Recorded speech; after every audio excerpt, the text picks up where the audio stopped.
Merhaba arkadaşlar, Yetenekli Hanım kanalıma hoş geldiniz. Bugünkü videomda sizlere çok sık gelen sorular üzerine örgüde ilmek sayısı nasıl belirlenir bunu anlatmak istiyorum. Konuyu size basit bir şekilde anlatmayı planladım. Pratik yoldan uygulanacak modele göre ve istenilen ölçüye göre ilmek sayısı nasıl hesaplanır bunu göstermek istedim. Örgüde örgünün boyutunu ve genişliğini en fazla etkileyen şiş numarası, yani şişin kalınlığı, ipin kalınlığı, bir de örgünün modeli. Mesela elimdeki bu model toplayan bir modeldir. Elimdeki bu parça 33 ilmek ve 5 numara şişle örülmüş bir parça. Model toplayan bir model olduğu için bundan benim elde ettiğim ölçü bakın 15 santimetre. Farklı modelde aynı iple ve aynı numara şişle elde edeceğiniz ölçü değişebilir. Artı 1-2 santimetre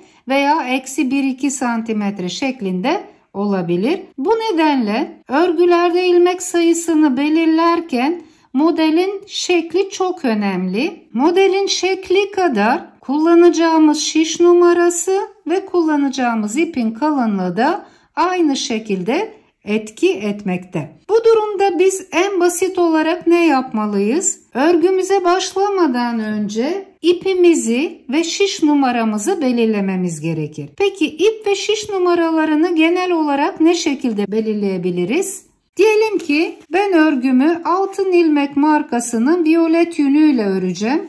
Peki kaç numara şiş kullanmalıyım? Hemen etikete bakıyorum. Bakın. Etiketimde tavsiye edilen şiş numarası var. Tığ numarası 5, şiş numarası ise 5-5,5 numara. Şimdi bu 5-5,5 numarada eğer eliniz sık ise, yani sıkı örüyorsanız 5,5 hatta 6 numarada tercih edebilirsiniz. Ben kendim çok sıkı ya da çok gevşek örmediğim için, yani normal bir şekilde ördüğüm için 5 numara şişi tercih ettim ve bakın gayet yumuşak bir şekilde örgümü elde ettim. İpimizi ve şiş numaramızı belirledik. Modelimizi de belirledik. Sıradaki aşamamızda belirlediğimiz model için ipimizle şişimize 20 veya 30 ilmek, tamamen sizin tercihiniz, atarak 15-20 sıra örüyoruz. Tekrar söylüyorum, 20 veya 30 ilmek şişimize atarak modelimizden, belirlediğimiz modelimizden 15-20 sıra örüyoruz. Benim elimdeki parça 33 ilmek. Parçamızı ördükten sonra sıradaki aşamamızda örmek istediğimiz genişlikteki bir kazağımızı alıyoruz ve düz bir yere koyuyoruz. Tam genişliği görmek için. Örmüş olduğum parçayı da bakın şişimden çıkarıyorum. Şu şekilde. Bu 33 ilmek demiştik. Bir kenardan başlayarak kazağımın üzerine herhangi bir esnetme yapmadan, bakın olduğu gibi bir kenardan başlayarak sırayla koymaya devam ediyorum. Bakın bir kez koydum. Hemen parmağımı ölçü olarak koydum. Devam ediyorum. 2 kez. Yine parmağımı ölçü olarak koydum. Hemen oradan 3 kez. 33 ilmekten 3 kere 33 buraya kadar 99 ilmek oldu. Yani 33, 33, 33 topladığımda 99 ilmek oldu. Şimdi bakın kenara geldiğimde ne yapıyorum? Yine parmağımı şöyle koydum bitiş yerine ve son kez parçamı uyguladım. Uyguladım, bu parçada açıkta kalan kısım, şöyle çekiyorum bakın. Şu açıkta kalan kısım fazlalık. Ben orayı katmayacağım için elimi şuraya koydum bu fazlalığa kadar ve bu taraftaki ilmeklerimi sayıyorum. 2, 4, 6, 8, 10, 12, 14, 16, 18, 20, 21. 99 ilmekti. 3 sefer 33'er ilmek uygulamıştım. Bu 99 ilmeğe 21 ilmek daha eklediğimde 120 ilmek. Yani benim bu modelden ve bu genişlikteki bir kaza başlamam için şişime atmam gereken ilmek sayısı 120 ilmek. Tekrar söylüyorum, bakın gayet basit.